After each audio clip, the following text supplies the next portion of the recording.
Hi అండి, welcome to my channel Aditya creations. ఈరోజు మన రెసిపీ టొమాటో రైస్. కావాల్సిన ingredients onions, potatoes, rice, tomatoes, biryani masala.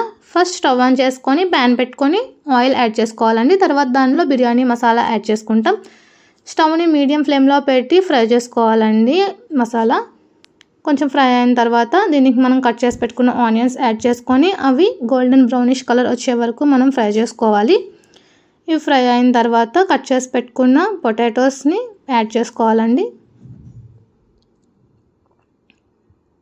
మనం పొటాటోస్ యాడ్ చేసుకున్న తర్వాత దాన్ని కలుపుకోవాలండి. పొటాటోస్ కొంచెం ఫ్రై అయ్యే వరకు కలుపుకొని తర్వాత కొంచెం ఒక 1/2 టేబుల్ స్పూన్ వరకు సాల్ట్ యాడ్ చేసుకోవాలి. సాల్ట్ యాడ్ చేసుకుంటే కొంచెం పొటాటోస్ అనేవి కుక్ అవుతాయి బాగా. ఇప్పుడు మళ్ళీ ఒకసారి కలుపుకుందాం. కొంచెం హాఫ్ కుక్ అయ్యే వరకు మనం ఫ్రై చేసుకున్న తర్వాత కట్ చేసి పెట్టుకున్న టమాటోస్ని ఈ బౌల్లో యాడ్ చేసుకున్నాం. టమాటోస్ కూడా కొంచెం కుక్ అయ్యే వరకు ఫ్రై చేసుకోవాలండి. పచ్చివాసన పోయే వరకు ఫ్రై చేసుకుంటే బాగుంటుంది. చూసారు కదా, టమాటోస్ కూడా ఫ్రై అయిపోయాయి.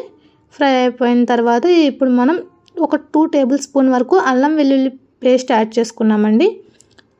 అల్లం వెల్లుల్లి పేస్ట్ కూడా పచ్చివాసన పోయే వరకు ఫ్రై చేసుకోవాలి. దాని తర్వాత మనం వాష్ చేసి పెట్టుకున్న రైస్ ఉంది కదా, దాన్ని ఈ బౌల్లోకి యాడ్ చేసుకున్న తర్వాత కొంచెం కలుపుకోవాలి. నేను ఏ గ్లాస్తో అయితే రైస్ తీసుకున్నానో అదే గ్లాస్తో 1.5 గ్లాస్ వరకు వాటర్ యాడ్ చేసుకున్నాను.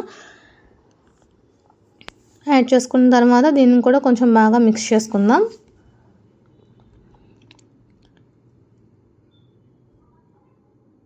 ఇప్పుడు ఒక 1 టేబుల్ స్పూన్ వరకు సాల్ట్ యాడ్ చేసుకోవాలి.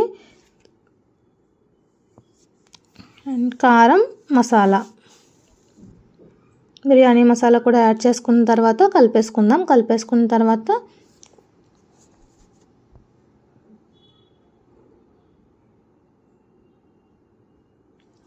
మూత పెట్టి విజిల్ పెట్టేసాం.